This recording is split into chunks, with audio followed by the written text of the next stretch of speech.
नमस्कार साथियों, मैं डॉक्टर गंगाराम पांडे अपने YouTube चैनल संस्कृत मंदाकिनी पे आप सभी का स्वागत करता हूं। जैसा कि आपको पता है कि कल अभिज्ञान शाकुंतल का एक कक्षा हुई थी जिसमें कवि का परिचय, महाकवि कालिदास का परिचय और अभिज्ञान शाकुंतल का जो मंगलाचरण है उस वो मंगलाचरण हुआ था। तो उसी दृष्टि को रखते हुए आज जो है तो अभिज्ञान शाकुंतल में जो महत्वपूर्ण प्रश्न बनते हैं, जो प्रश्न पूछे गए हैं या जो प्रश्न बनते हैं, वो प्रश्नों को लेकर के उनकी एक श्रृंखला यहाँ से आज प्रारंभ करता हूँ मैं। तो ये जो प्रारंभ करना है मतलब है जो प्रश्नोत्तरी एक लाने का एक बहुत बड़ा श्रेय एक हमारे बड़े भाई स्वरूप हैं डॉक्टर आशुतोष कुमार अवस्थी। वो संस्कृत के अद्भुत विद्वान हैं और संस्कृत ही नहीं अपितु जो मतलब बाहर या विदेशों में जितने भी रिसर्च बढ़िया हो रहे हैं संस्कृत विषय से संबंधित, उन पर भी काफ़ी अच्छी जो तो उनकी गति है। मतलब वो लगातार उनको मतलब देखते हैं, उनको पढ़ते हैं या उन पर भी अपना जो है तो एक रिसर्च उनका अपना हो रहा है, वो करते हैं।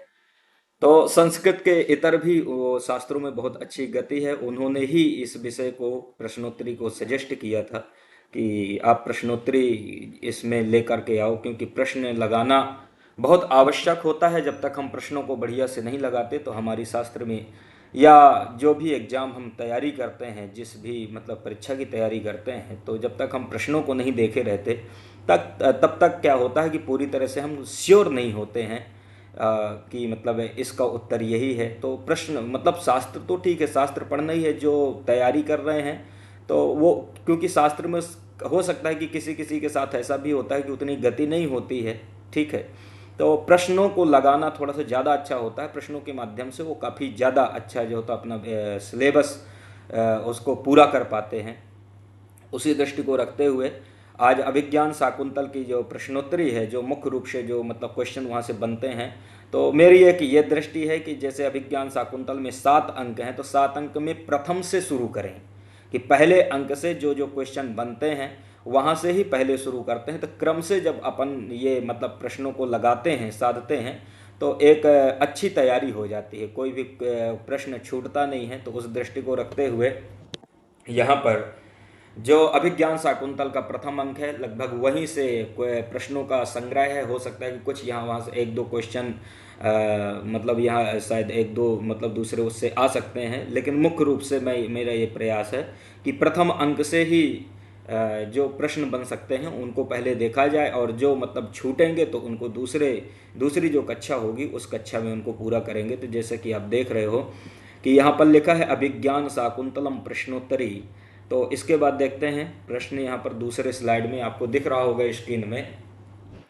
यहाँ पर है कि अभिज्ञान शाकुंतलस्य नायकः दुष्यंतो वर्तते, कि अभिज्ञान शाकुंतल का जो नायक दुष्यंत है वो किस कोटि का नायक है। जैसे 4 प्रकार के नायक होते हैं ना, 4 कोटि होती है नायक की। एक होता है धीरोदात्त, एक होता है धीरोधत्त, एक धीर ललित और धीर प्रशांत, ठीक है।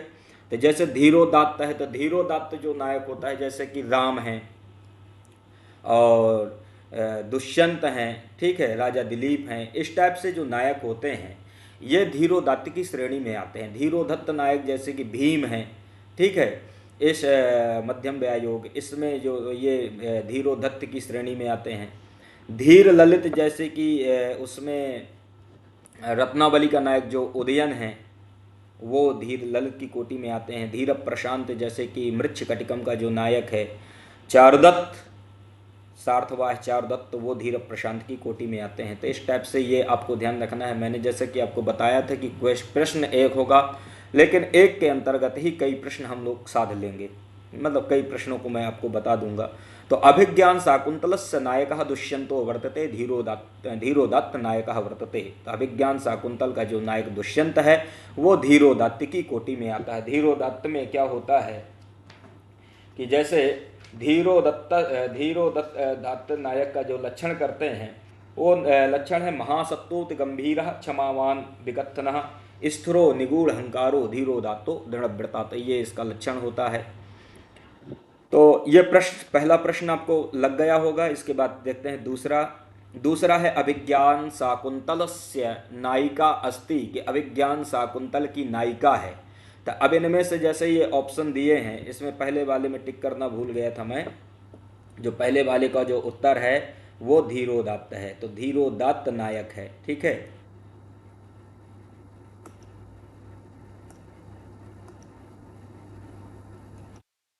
अभिज्ञान शाकुंतल का जो नायक है दुष्यंत, वो किस कोटि का है? धीरोदत्त है। इसके बाद अभिज्ञान शाकुंतल से नायिका, तो अभिज्ञान शाकुंतल की नायिका कौन है? ए ऑप्शन है प्रियंवदा, बी ऑप्शन है शकुंतला, सी में अनुसुईया और डी है गौतमी। तो यहाँ पर अभिज्ञान शाकुंतल की नायिका कौन है? शकुंतला है। लगभग ये तो पता ही होता है क्योंकि ये बेसिक प्रश्न है, तो ये सबको पता होते हैं कि अभिज्ञान शाकुंतल की नायिका कौन है? शकुंतला है। ठीक है,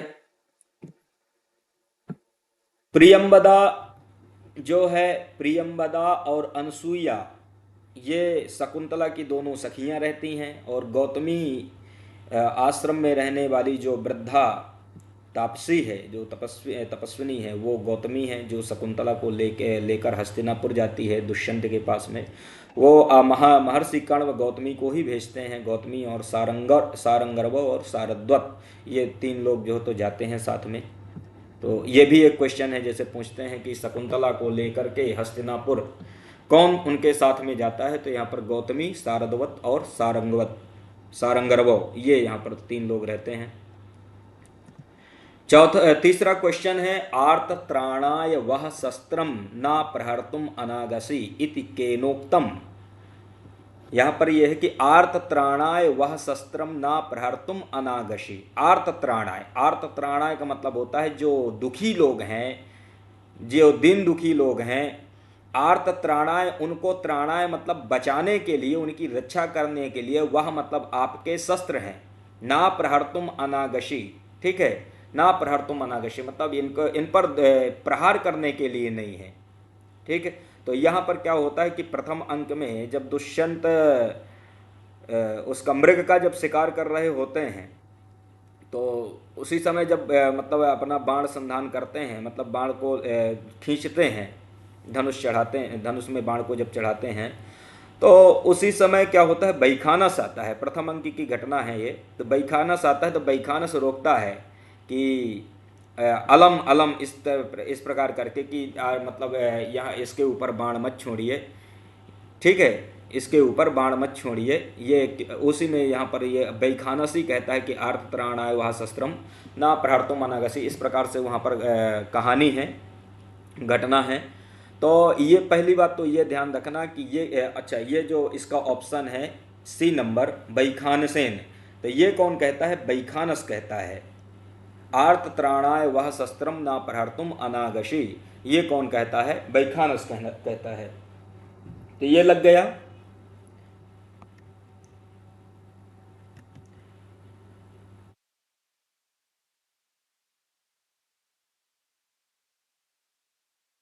यहाँ पर चौथा क्वेश्चन शायद थोड़ा मिस्टेक हुआ है भाई, मिस्टेक हुआ है यहाँ पर टाइप करने में। यहाँ पर देखो पांचवा क्वेश्चन है, तत्रापि चतुर्थो अंकः तत्र श्लोक चतुष्टयम् इत्यस्मिन् कथने कस्य ग्रंथस्य प्रशंसा अस्ति? तत्रापि चतुर्थो अंकः तत्र श्लोक चतुष्टयम्। तो ये ध्यान रखना कि तत्रापि चतुर्थो अंक, जैसे अभिज्ञान शाकुंतल है ना, तो अभिज्ञान शाकुंतल का जो चौथा अंक है तत्रापि चतुर्थो अंक, तत्, और उस चौथे अंक में भी जो 4 श्लोक हैं वो बहुत महत्वपूर्ण श्लोक हैं। तो ये अभिज्ञान शाकुंतल का ही है, मतलब उसी को, उसमें ये प्रसिद्ध है पंक्ति कि तत्रापि चतुर्थो अंक तत्र श्लोक चतुष्टयम्। ठीक है, तो इत्यस्मिन् कथने कस्य ग्रंथस्य प्रशंसा अस्ति, इस कथन में अभिज्ञान शाकुंतलस्य प्रशंसा अस्ति। ये जो श्लोक है, श्लोक की जो पंक्ति है, इसमें अभिज्ञान शाकुंतल की प्रशंसा होती है।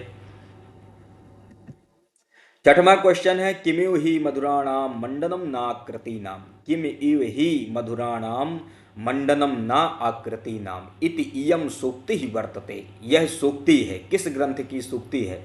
तो पहला तो आप ध्यान देना कि किमिव ही मधुराणाम मंडनम नाकृति नाम, ये सूक्ति, इसको राजा जो दुष्यंत हैं, अभिज्ञान शाकुंतल के जो नायक दुष्यंत हैं, वो दुष्यंत की ये सूक्ति है। दुष्यंत कहते हैं शकुंतला को जब देखते हैं, तो शकुंतला को देखने के बाद वो कहते हैं ठीक है।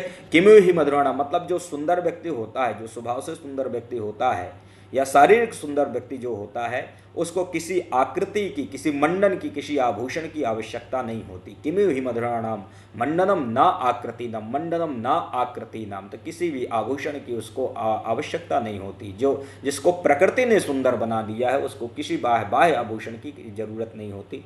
तो ये राजा दुष्यंत कहते हैं, और ये अभिज्ञान शाकुंतल का है। इतियम सूक्ति ही अभिज्ञान शाकुंतलस्य वर्तते। तो इसका जो बी, जो दूसरा ऑप्शन है, जो बी ऑप्शन है, ये इसका सही ऑप्शन है। भवितव्यानाम द्वाराणि भवन्ति सर्वत्र इति इयं सूक्ति वर्तते। तो भवितव्यानाम द्वाराणि भवन्ति सर्वत्र, तो पहला तो आप ये ध्यान रख लो कि ये सूक्ति अभिज्ञान शाकुंतल की है, ये सूक्ति भी अभिज्ञान शाकुंतल की है। इसको राजा दुष्यंत कहते हैं। ये एक क्वेश्चन तैयार कर लो कि ये राजा दुष्यंत इसको कहते हैं भवितव्यानाम द्वाराणि भवन्ति सर्वत्र। होता क्या है कि राजा दुष्यंत जब प्रथम अंक में ही मतलब वो मृग का शिकार करते हुए वन के उसके क्या कहते हैं कि तपोवन जो है, जो मतलब महर्षि कर्ण का जो गुरुकुल है, वहाँ पर वो पहुँच जाते हैं, लगभग उसी के पास में रहते हैं। तो इनकी क्या होती है कि इनकी जो मतलब आँख होती है, या जो इनकी दाहिनी भुजा है, वो इनकी फड़कती है, दाहिनी भुजा। तो वहीं पर जो, तो ये मतलब ये कहते हैं कि भवितव्या नाम द्वाराणि भवन्ति सर्वत्र शांतम इदम आश्रम फलम आश्रम पदम कुतः फलम इहास्य।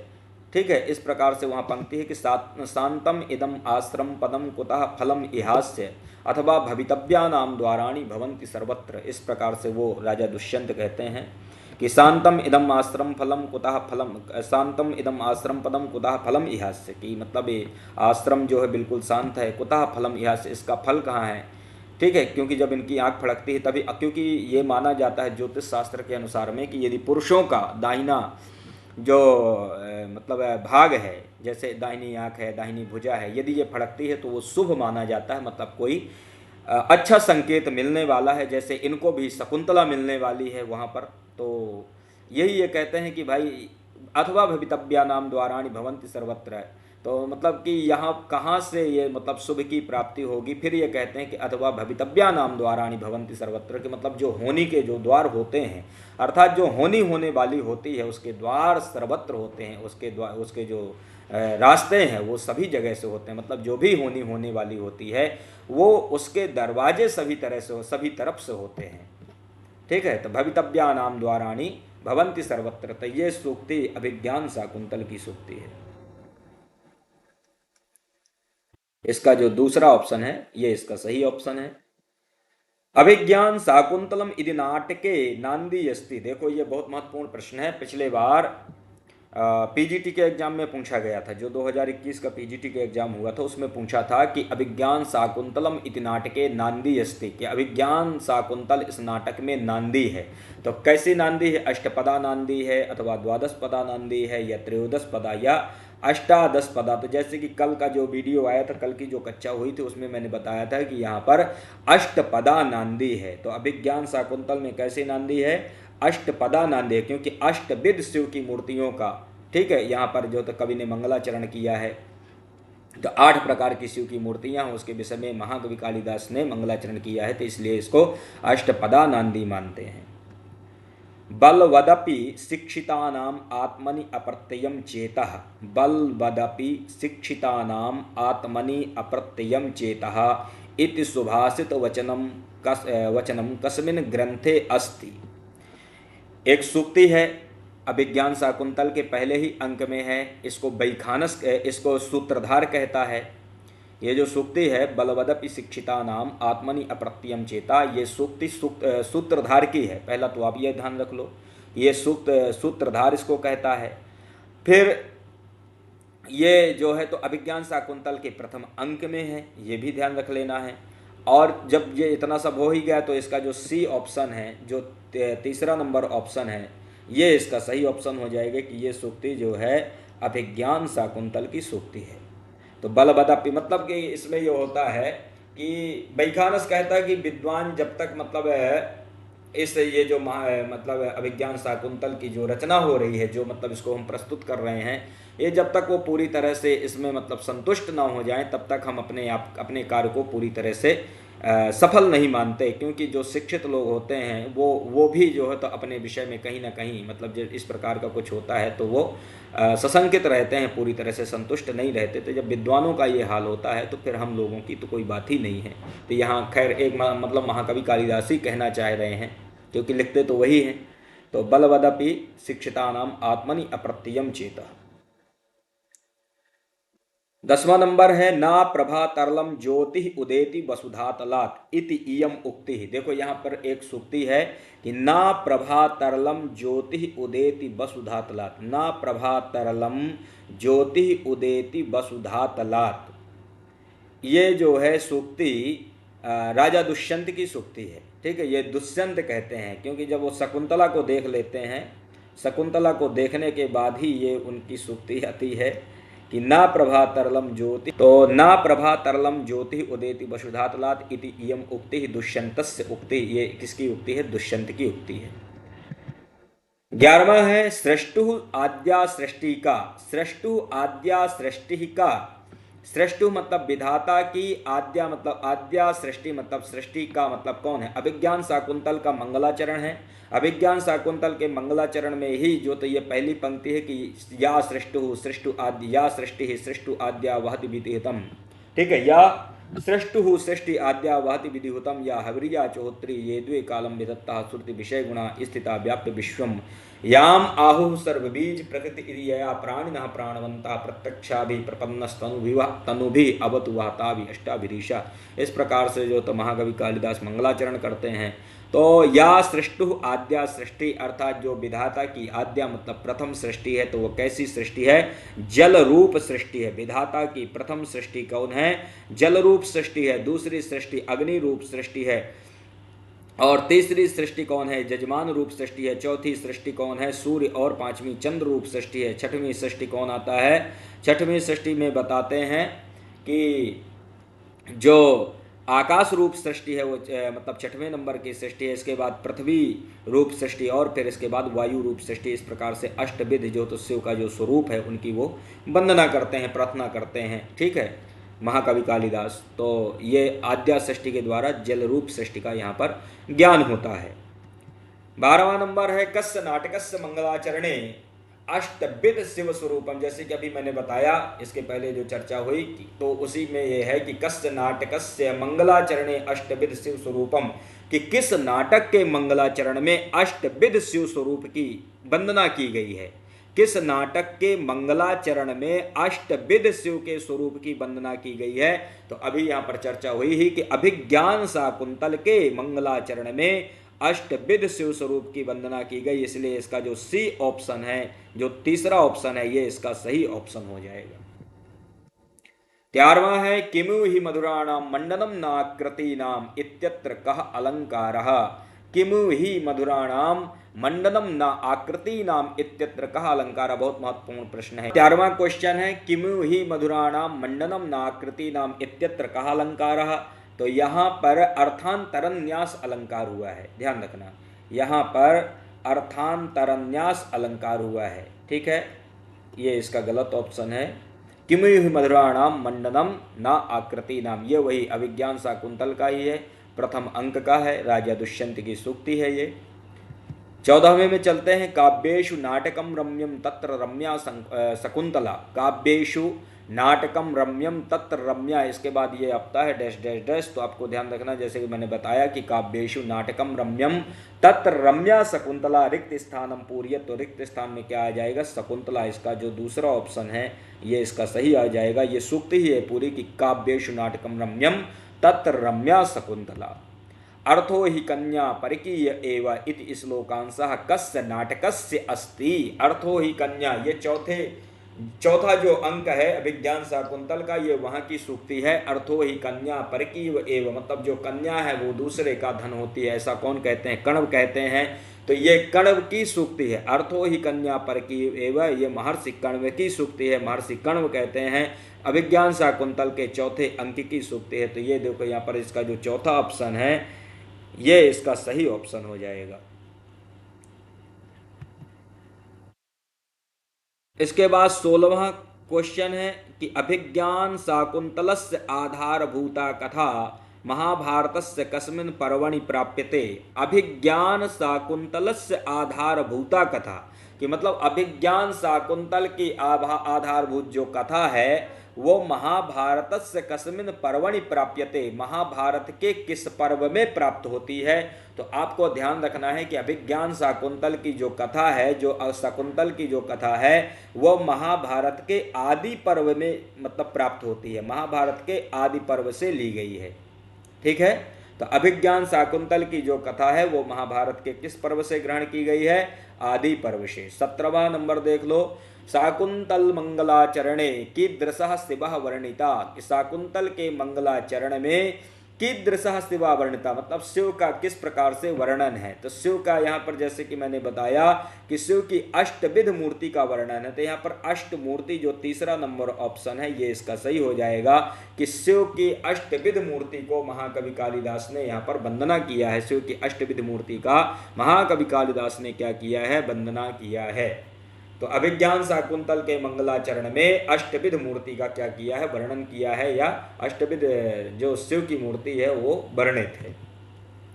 18वां नंबर, शाकुंतल कथायाः वास्तव्यम वास्तव्यम उपजीव्यम अस्ति, वास्तवम उपजीव्यम अस्ति।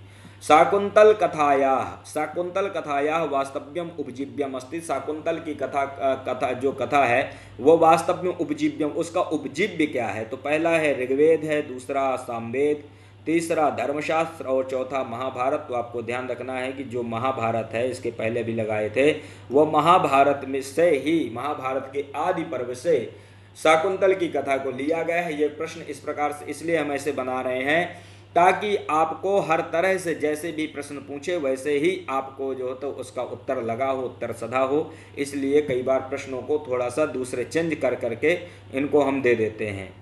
ठीक है, क्योंकि लगभग इसी टाइप से आजकल प्रश्न पूछ रहे हैं, तो ये भी दृष्टि है कि इस प्रकार से भी बना दें, थोड़ा सा पलटा, मतलब यहाँ वहाँ थोड़ा सा पलटा करके भी प्रश्नों को थोड़ा सा चेंज करके प्रश्न बना सकते हैं। एते महाकवि कालिदास प्रणीते महाकाव्य स्था, यहाँ पर कहते हैं कि एते मतलब इन दोनों में से महाकवि कालिदास प्रणीते महाकाव्य मतलब इनमें से महाकवि कालिदास के महाकाव्य हैं। तो जैसे कि आपको ये पहला जो ऑप्शन है ए रघुवंशम, ये सही है। मेघदूत खंड काव्य है, ये सही नहीं है। अभिज्ञान शाकुंतल नाटक है, ये भी सही नहीं है। और चौथा कौन है? कुमार संभवम, तो कुमार संभव सही है। तो इसका मतलब ये हुआ कि जो पहला ऑप्शन रघुवंश है, जो चौथा ऑप्शन कुमार संभव है, ये दोनों सही हैं। तो पहला और चौथा कौन? B number.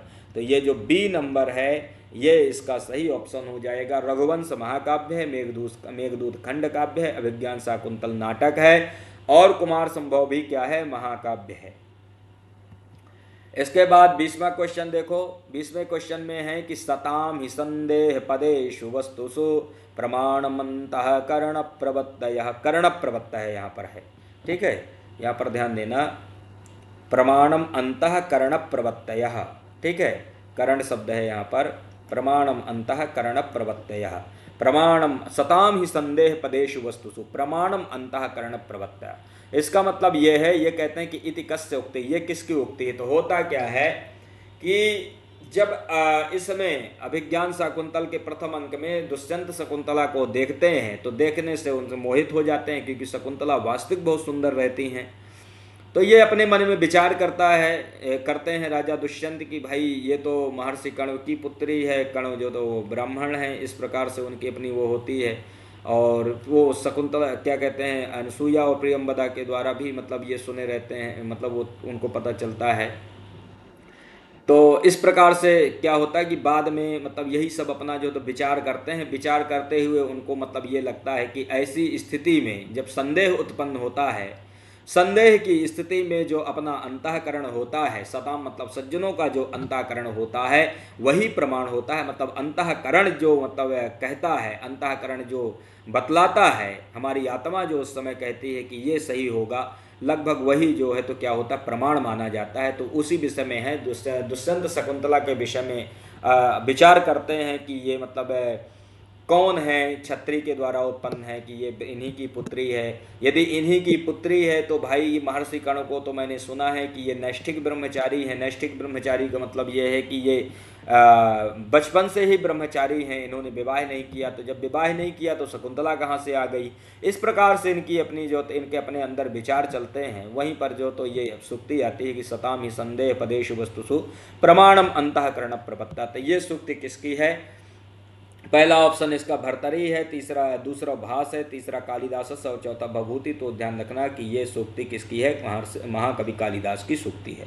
और महाकवि कालिदास, इसमें यदि ये भी पूछ ले कि इसको किसने कहा है, यदि कालिदास ऑप्शन न हो तो इसको दुष्यंत ने कहा है। अभिज्ञान शाकुंतल की है और ये अभिज्ञान शाकुंतल के प्रथम अंक की सूक्ति है।